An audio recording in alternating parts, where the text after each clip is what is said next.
बच्चों को स्कूल भेज, पतिदेव को ऑफिस विदा कर, घर का काम निपटा कर नहा धोकर एक कप चाय लेकर लॉन में आ बैठी। मार्च की सुबह की कुनकुनाती धूप बड़ी भली लग रही थी। पिंकू के लिए स्वेटर बुन रही थी, उसका गोला भी हाथ में था। इतने में पड़ोस की नीता आती दिखाई दी। हम आ जाएं भाभी, बोलती हुई वो गेट खोलकर अंदर आ गई। मैं भी उठने का उपक्रम करते हुए कहा, अरे आओ नीता। नीता को मालूम है कि इस वक्त मैं खाली होती हूँ, इसीलिए जब भी कभी आती है इसी वक्त आती है। नीता तुम बैठो, मैं एक कप चाय बनाकर लाती हूँ, कहते हुए उठ ही रही थी कि उसने हाथ पकड़कर बैठा लिया। बोली, भाभी बिल्कुल इच्छा नहीं है। नीता बहुत बेचैन सी लग रही थी। मैं भी उसकी इस बेचैनी का कारण पूछे बिना नहीं रह सकी।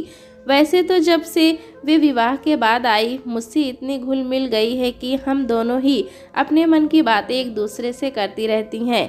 पड़ोस में ही अग्रवाल आंटी रहती हैं, उनके बच्चे भी मुझसे काफ़ी खुले हुए हैं।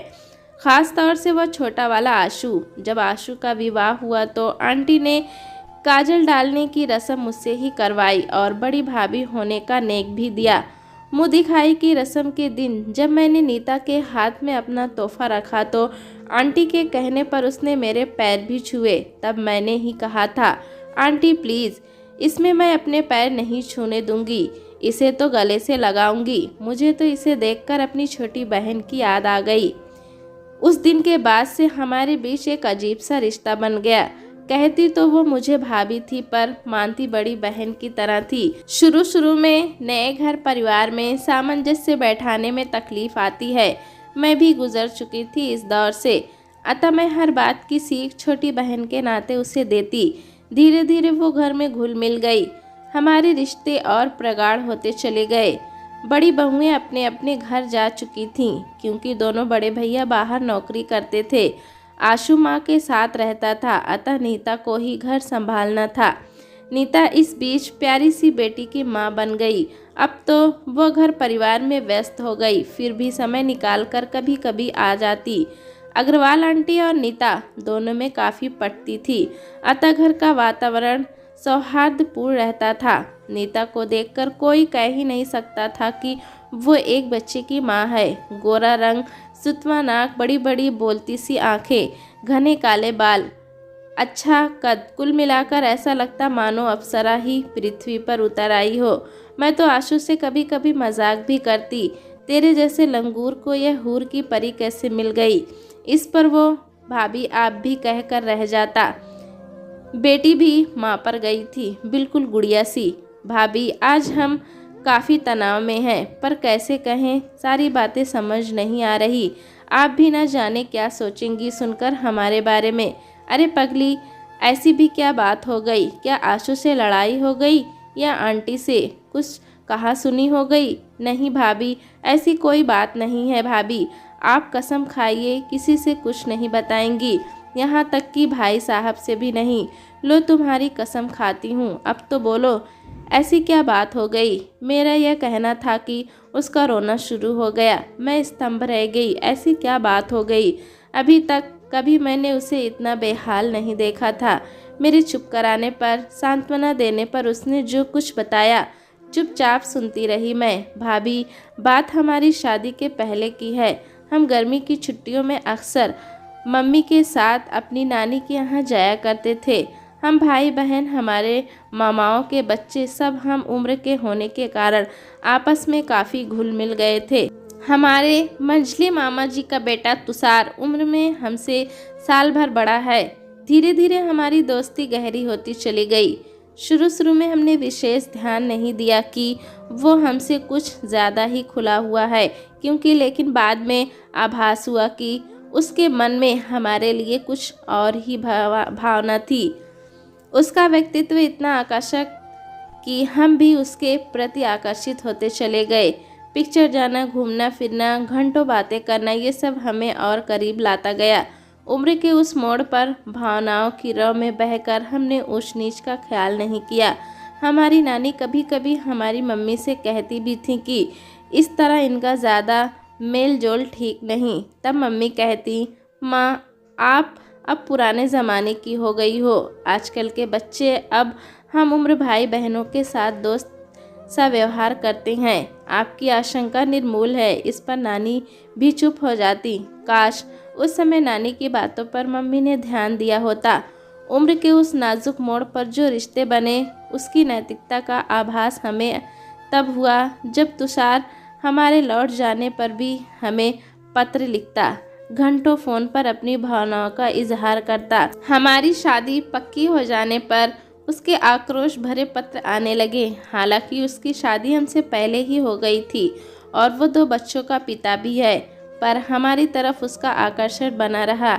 हमने उसे पत्र लिखने फ़ोन करने के लिए मना किया तो वो हमें ही दोषी ठहराने लगा कि हमने उसकी भावनाओं के साथ खिलवाड़ किया है।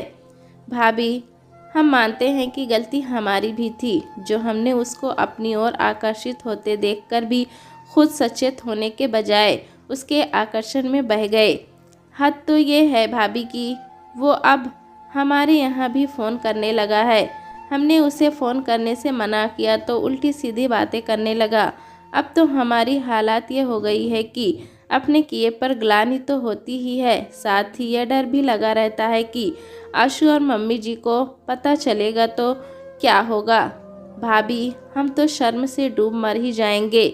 आशु इतने अच्छे हैं कि हमने उनके साथ ऐसा विश्वासघात किया, ये सोचकर ही हम बहुत शर्मिंदगी महसूस करते हैं। अब कल की ही बात है, तुषार का रात को फ़ोन आया था, फिर वही रटी रटाई बातें कह रहा था। इस पर हमने उसे बुरी तरह डांट दिया कि क्या तुमको ऐसी बातें करते शर्म नहीं आती? तुम्हारी बीवी है, बच्चे हैं, मैं भी एक बच्चे की माँ हूँ।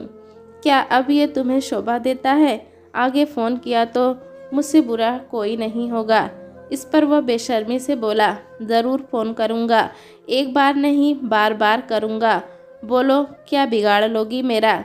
ये तो गनीमत थी भाभी की उस वक्त तक ये ऑफिस से लौट नहीं थे और मम्मी जी भी सो चुकी थीं। अब आप ही कोई रास्ता बताइए, हमें तो कुछ भी समझ में नहीं आ रहा। और फिर वो सिसक सिसक कर रो पड़ी। मैंने भी दुनिया देखी है, इतना लिखती पढ़ती हूँ, उसकी मनोव्यथा सुनकर समस्या का क्या निदान हो यह सोचने लग गई। परेशान तो मैं भी हो उठी थी, नहीं चाहती थी कि कोई ऐसी घटना हो जिससे 2 परिवार उजड़े। नीता तो रो रो कर बेहाल हो रही थी और मैं असमंजस की स्थिति में थी। उसे दिलासा दिया कि कोई ना कोई उपाय ज़रूर निकल आएगा। चूँकि गलती नीता की भी थी, अतः मामला ज़्यादा उलझ गया था। अक्सर हम देखते हैं कि उम्र के उस नाजुक मोड़ पर ज़रा सा भी पाँव फिसला नहीं कि गर्त में धकेल देता है। पर उस समय अच्छे बुरे की समझ किसे होती है? बड़े बूढ़े कुछ दखल अंदाजी करते हैं तो उन्हें दकियानुसी या उम्र का फासला कहकर अनजान होने की किशोर वर्ग ऐसी गलतियां कर बैठता है जिसका नतीजा कभी कभी बहुत भयानक हो जाता है।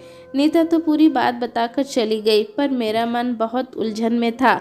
सोच रही थी कि इस समस्या का क्या निवारण हो, पर कोई रास्ता नहीं सूझ रहा था। कहते हैं ना कि भगवान सारे दरवाजे एक साथ बंद नहीं करता, एक ना एक दरवाजे तो खुला छोड़ ही देता है। हर भूल को सुधारने के लिए रास्ता भी वही सुझाता है।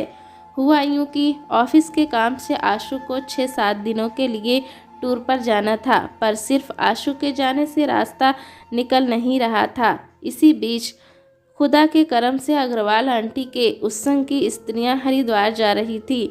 आंटी की भी जाने की इच्छा थी, पर नीता अकेली रह जाएगी ये सोचकर वो प्रोग्राम नहीं बना रही थी। तब मौके का फ़ायदा उठाने के लिए मैंने आंटी को दिलासा दिया कि नीता की देख रेख मैं कर लूँगी।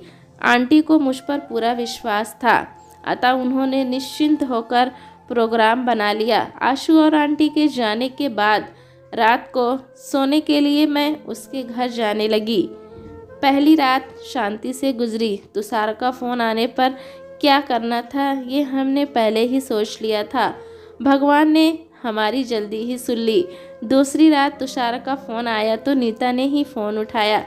हाल चाल पूछने के बाद कहा, तुषार, मम्मी जी यानी मेरी सासू जी तुमसे कुछ बात करना चाहती हैं। इस पर वो हकलाते हुए बोला, क्यों? आंटी जी को मुझसे क्या बात करनी है? वो आगे कुछ बोल पाता इससे पहले ही मैंने रिसीवर ले लिया। मेरी आवाज़ सुनते ही वो घबरा गया। मैंने कहा, बेटा, मैं नीता की सास ही नहीं उसकी माँ भी हूँ, और वो भी मेरी बहू नहीं बेटी है। उसने तुम्हारे बारे में मुझे सब कुछ बता दिया है। अब ज़रा अपनी पत्नी को फ़ोन देना, उसको भी तुम्हारी जलील हरकतों के बारे में बता दूँ। इस पर वो माफ़ी मांगने लगा, कहने लगा, आंटी, मैं कसम खाता हूँ आगे से नीता को परेशान नहीं करूँगा। मेरी पत्नी को पता चल गया तो हंगामा खड़ा हो जाएगा। वैसे ही वो बहुत शक्की स्वभाव की है, मेरी गृहस्थी उजड़ जाएगी। प्लीज़ आंटी, ऐसा मत करना प्लीज़, मैंने धमकाते हुए कहा।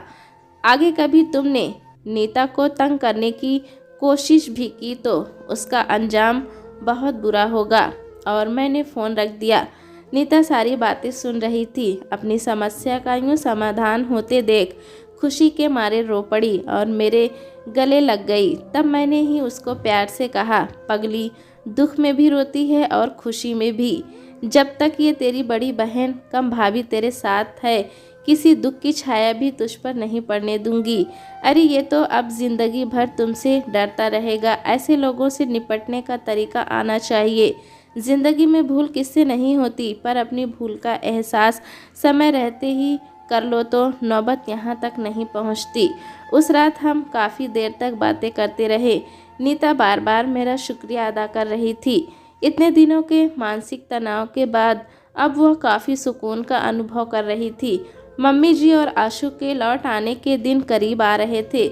मुझे भी खुशी थी कि समय पर ही सारी समस्याओं का अंत हो गया। इस घटना के बाद से नीता और मैं और करीब आ गए। आज नीता 2 प्यारे बच्चों की माँ है, खुशहाल गृहस्थी जीवन व्यतीत कर रही है। नीता की सुखी गृहस्थी देखकर संतोष होता है। कभी कभी विचार आता है कि न जाने ऐसे कितने तुषार पैदा होते रहेंगे जिनके चंगुल में नीता जैसी भोली भाली बालिकाएं फंस जाती हैं। ऐसी स्थिति में ये फ़र्ज़ है हम बड़ों का कि अपने बच्चों का सही मार्गदर्शन करें, जीवन की ऊंच नीच समझाएं, रिश्तों के नैतिक मूल्यों का बोध कराएं। मेरी बेटी सी बड़ी हो रही थी और मैं काफ़ी सचेत रहती हूँ। मेरी टोका टाकी की आदत से कभी कभी वो कह उठती है, generation gap mummy, generation gap. पर जीवन के अनुभवों से जो दिखा है वही संस्कार अपनी बेटी में डालने की कोशिश करती हूँ। चाहती हूँ कि उसे सही दिशा, ज्ञान और सही मार्गदर्शन मिले ताकि वो जीवन के मूल्यों का सही विश्लेषण कर सके और वही आगे आने वाली पीढ़ी को भी विरासत में दे सके। दोस्तों, कहानी कैसी लगी हमें कमेंट में ज़रूर बताएं। चैनल पे नए हैं तो एक लाइक और सब्सक्राइब करना ना भूलें।